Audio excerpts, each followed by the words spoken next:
नमस्कार। हम पढ़ रहे हैं हिंदी भाषा का इतिहास। कल हमने आपको पढ़ाया था हिंदी काव्य साहित्य का विकास, जो कि आधुनिक काल से प्रारंभ हुआ था। और आधुनिक काल में ही कुछ कवि ऐसे थे जो गद्य और पद्य दोनों को, यानी कि कविता और लेखन दोनों का कार्य करते थे। तो गद्य साहित्य का प्रचलन इस समय पे बहुत अधिक रहा। तो स्टार्ट करते हैं। इसे निम्नलिखित भागों में विभाजित किया जा सकता है। तो इसका फर्स्ट है पूर्व भारतेंदु युग, जो 13वीं सदी के मध्य से 1868 ईस्वी तक रहा। भारतेंदु हरिश्चंद्र जी को हिंदी गद्य के प्रवर्तक के रूप में माना जाता है। मतलब भारतेंदु हरिश्चंद्र जो हैं वो हिंदी गद्य के प्रवर्तक हैं, लेकिन उनसे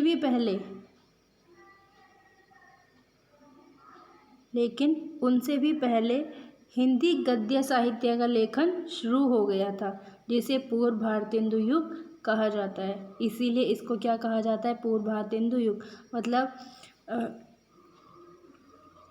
हिंदी गद्य का प्रवर्तक तो भारतेंदु हरिश्चंद्र जी को कहा जाता है, परंतु जो गद्य साहित्य का जो लेखन था वो इसके पहले से ही स्टार्ट हो चुका था, इसलिए इस काल को पूर्व भारतेंदु युग कहा जाता है।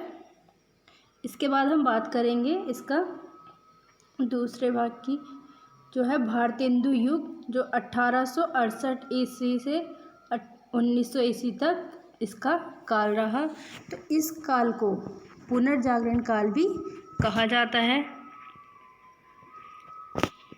अब इसको पुनर्जागरण काल इसलिए कहा जाता है, मतलब पूर्व भारतेंदु युग जब था तो उस समय क्या था कि जो गद्य साहित्य का जो लेखन का जो कार्य था वो पहले से स्टार्ट, मतलब उससे पहले से भी स्टार्ट हो चुका था, इसलिए इसको पूर्व भारतेंदु युग कहा जाता था। लेकिन इस समय पे जो भारतेंदु जी हैं उन्होंने इस समय पे अपनी मतलब बहुत अहम भूमिका निभाई और लेखन कार्य बहुत प्रगतिशील किया।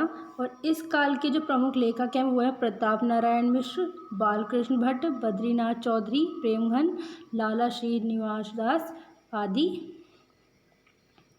इसका तीसरा भाग है द्विवेदी युग, जो 1900 से 1922 ईस्वी तक चला।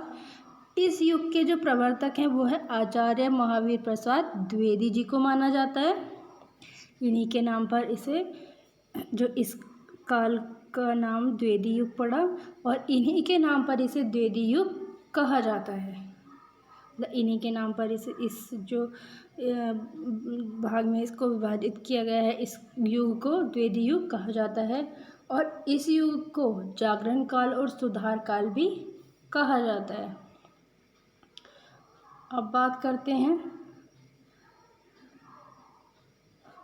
शुक्ल युग या छायावाद युग की, जो 1919 ईस्वी से 1938 ईस्वी तक रहा।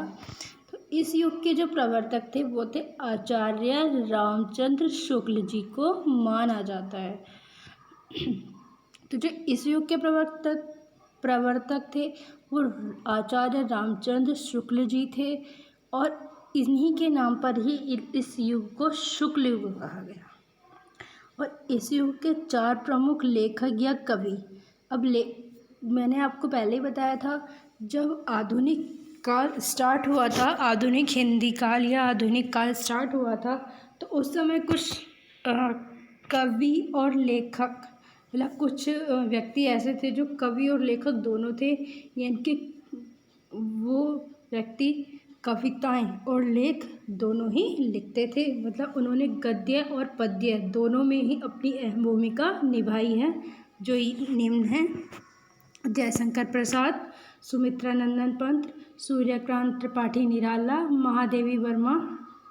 ये छायावाद के प्रमुख कवि हैं और लेखक हैं।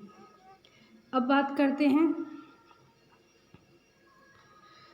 शुक्लोत्तर या छायावादोत्तर युग,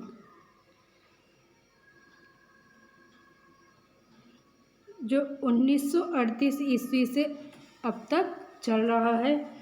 इस युग के प्रमुख लेखक हैं हजारी प्रसाद द्विवेदी, जैनेन्द्र कुमार, यशपाल, इलाचंद्र जोशी। तो जैसे छायावादोत्तर युग, जो एक इससे पहले हमने पढ़ा था छायावाद युग। अब छायावाद युग के जो बाद युग आया वो उसका नाम रख दिया गया छायावादोत्तर, और इससे जो पहले था वो था शुक्ल, जैसे शुक्ल युग और छायावाद युग। तो इसके बाद को कहा जाता है उत्तर। तो उत्तर के इसके बाद हो गया शुक्लोत्तर या छायावादोत्तर युग, जिसके प्रमुख लेखक हैं हजारी प्रसाद द्विवेदी, जैनेन्द्र कुमार, यशपाल, इलाचंद्र जोशी। बेटा यहाँ पर ये कर लेंगे, जैसे महादेव वर्मा छायावाद के, मतलब ये कहते हैं छायावाद के भी प्रमुख लेखक और कवि थे। यहाँ पे इसको ब्रैकेट में इस टाइप से बंद कर लेंगे। तो इस पर ही हिंदी भाषा का इतिहास समाप्त होता है। बाकी क्लास अगली वीडियो में आपको बताई जाएंगी, बाकी चैप्टर्स। Thank you.